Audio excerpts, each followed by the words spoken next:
Ferete e Gerluce e a traição sobre os remédios falsos. O clima de desconfiança toma conta de cada corredor e cada olhar trocado, pois o peso dos segredos guardados na casa de farinha começa a sufocar aqueles que tentam manter as aparências diante da lei. Arminda sente o chão tremer sob seus pés no exato momento em que Paulinho a confronta com uma pergunta direta, seca e incisiva sobre o que realmente acontece naquele lugar envolto em mistérios. O silêncio que se segue entre os dois é carregado de uma tensão quase insuportável, uma eletricidade que corta o ar, pois ela sabe perfeitamente que qualquer deslize na fala ou um tremor na voz pode desmoronar todo o castelo de cartas que foi erguido com tanto esforço e mentiras. Ela disfarça com uma maestria fria, usando toda a sua elegância para desviar o foco da investigação, mas o brilho de dúvida e a perspicácia nos olhos de Paulinho deixam claro que essa conversa está longe de ser encerrada e que ele não se dará por satisfeito com respostas evasivas. Enquanto essa guerra psicológica acontece na sala de interrogatório,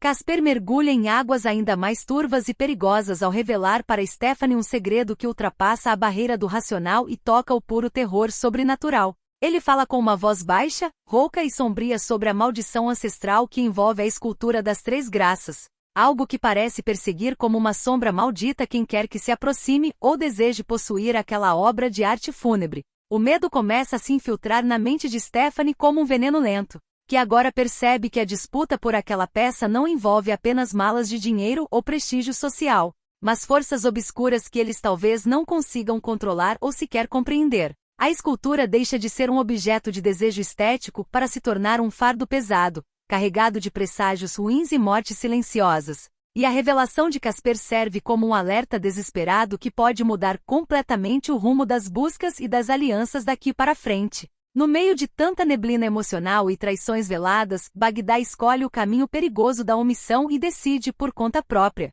não contar absolutamente nada para Lucélia sobre o acordo sombrio e antiético que selou com Casper nas sombras da noite. Ele sabe, no fundo de sua alma atormentada, que a verdade crua destruiria a pouca confiança que ainda resta entre eles. E prefere carregar o peso esmagador da mentira sozinho, mesmo que isso signifique se distanciar cada vez mais da mulher que ama e que sempre foi seu porto seguro. A lealdade de Bagdá agora está em jogo de uma forma cruel. E o pacto que ele fez por puro desespero pode custar muito mais caro do que ele jamais imaginava no início de toda essa confusão monumental. A tensão escala para níveis alarmantes quando Jairo, movido por uma curiosidade astuta, perversa e perigosa, decide confrontar Arminda com uma lógica fria que ela não esperava enfrentar tão cedo em seu jogo de manipulação. Ele questiona, com um tom carregado de ironia ácida, qual seria o verdadeiro e oculto interesse de Rogério em arquitetar o roubo de uma escultura que, tecnicamente por direito, já pertencia a ele desde o princípio. Essa pergunta atinge Arminda como um golpe físico no estômago, forçando-a a pensar com uma rapidez sobre-humana para não entregar as reais motivações de poder e ganância que fervilham nos bastidores dessa trama de sangue. O ar se torna pesado, difícil de respirar, e a sensação latente é de que todos estão jogando um xadrez mortal onde as peças estão prestes a voar pelo tabuleiro em um acesso de fúria. Em outro ponto da cidade, onde a boemia esconde as dores do coração, o destino resolve pregar uma peça cruel e definitiva em Leonardo, que acaba flagrando Viviane no bar em uma situação que ele nunca, em seus piores pesadelos, desejaria presenciar com os próprios olhos. Ela está acompanhada de Angélico, e o clima de intimidade entre os dois. Os sorrisos trocados e a proximidade física fazem o sangue de Leonardo ferver de um misto de ciúme doentio e indignação profunda. O impacto dessa visão rasga o peito de Leonardo, transformando a mágoa em uma revolta silenciosa e cortante que promete explodir a qualquer momento em um ato de desespero,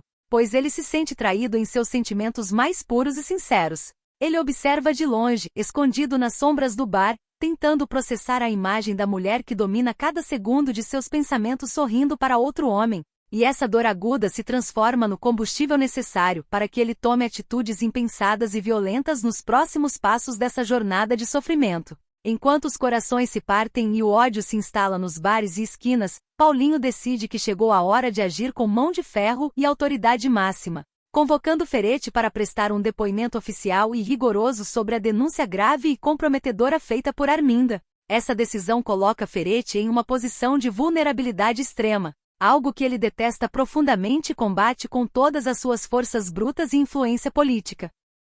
A rede de mentiras e crimes começa a se fechar como um laço de enforcamento em torno dele, e a pressão das autoridades, antes vista como algo contornável, se torna uma ameaça real e imediata que ele não pode mais simplesmente ignorar com sua habitual arrogância de homem poderoso. Para piorar drasticamente a situação de quem tenta a todo custo esconder a verdade podre, Gerluce aparece no cenário como uma figura decisiva, heroica e cheia de uma coragem inesperada ao avisar Paulinho que está disposta a contar tudo o que viu e ouviu na delegacia, sem omitir um único detalhe sórdido. Ela possui informações cruciais, provas vivas sobre o esquema sujo e letal da fabricação de remédios falsos. Um crime bárbaro que coloca centenas de vidas em risco constante e que está diretamente ligado aos nomes mais influentes e intocáveis da região. A disposição de Gerluce em depor funciona como o estupim curto para uma bomba de fragmentação que está prestes a detonar no colo de muita gente importante. E o medo paralisante de ser descoberto começa a corroer os nervos e a sanidade dos envolvidos nesse esquema de morte. Ferretti, que já estava sob uma pressão psicológica devastadora, atinge o limite absoluto do seu autocontrole ao descobrir por fontes externas que Lorena agora trabalha como garçonete em um bar popular da cidade. Essa notícia fere o seu orgulho aristocrático de forma profunda e irreversível, pois ele encara essa escolha dela não apenas como uma necessidade de sobrevivência, mas como uma afronta pública e direta à sua posição social e ao controle tirânico que ele sempre tentou exercer sobre cada passo da vida dela. A irritação dele é visível em seus gestos bruscos, e o ódio visceral que ele nutre por ver seus planos de domínio absoluto escaparem por entre seus dedos o torna uma pessoa ainda mais perigosa, instável e imprevisível do que nunca. O confronto final do dia acontece em uma sala fria, onde Paulinho, munido de novas e perturbadoras informações e da coragem de quem busca a justiça acima de tudo, coloca Ferretti contra a parede com perguntas diretas, rápidas e sem rodeios sobre a casa de farinha. O interrogatório é carregado de uma tensão elétrica.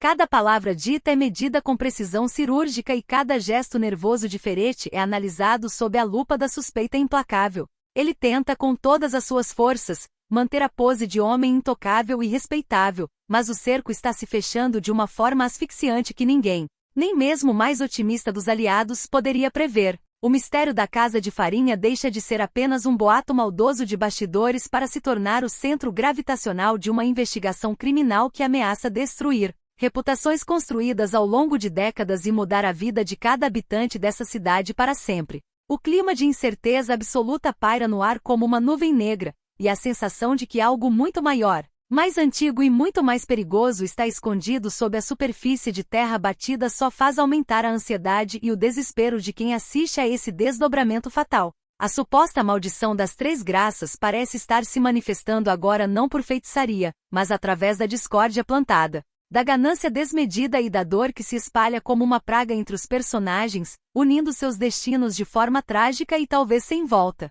A coragem de Gerluce pode ser a única luz de salvação ou a sentença de morte definitiva de muitos que ousaram desafiar o sistema. E a reação violenta de Ferretti diante das perguntas certeiras de Paulinho deixa uma dúvida inquietante e perturbadora sobre o que ele é realmente capaz de fazer, em um ato de loucura para manter seus segredos mais obscuros enterrados no fundo do solo. As relações de amizade e parentesco estão completamente desgastadas pelo tempo e pelas traições, os pactos de sangue estão sendo quebrados um a um por puro medo da prisão. E a verdade, por mais dolorosa, suja e sangrenta que seja, está forçando sua passagem através das sombras da hipocrisia local. O que Paulinho conseguirá arrancar de Ferretti nesse depoimento sob pressão mudará radicalmente o rumo de todas as investigações em curso. E o destino sombrio da casa de farinha permanece como uma ferida aberta e purulenta que ninguém sabe como fechar sem causar ainda mais destruição e sofrimento. A cidade inteira parece prender a respiração enquanto os segredos são vomitados e as máscaras caem, revelando rostos que muitos prefeririam nunca ter conhecido de verdade. Cada segundo nesse interrogatório vale uma vida, e o preço do silêncio de Ferretti está ficando alto demais para que ele consiga pagar sozinho.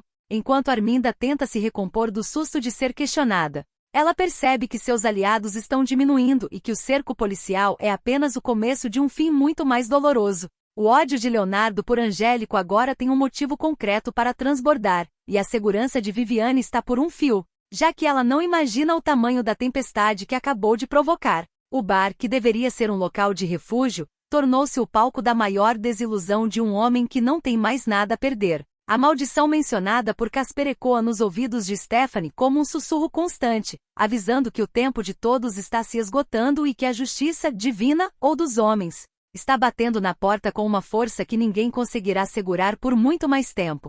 A casa de farinha guarda mais do que apenas farinha e remédios, guarda a alma de uma cidade corrompida pelo poder.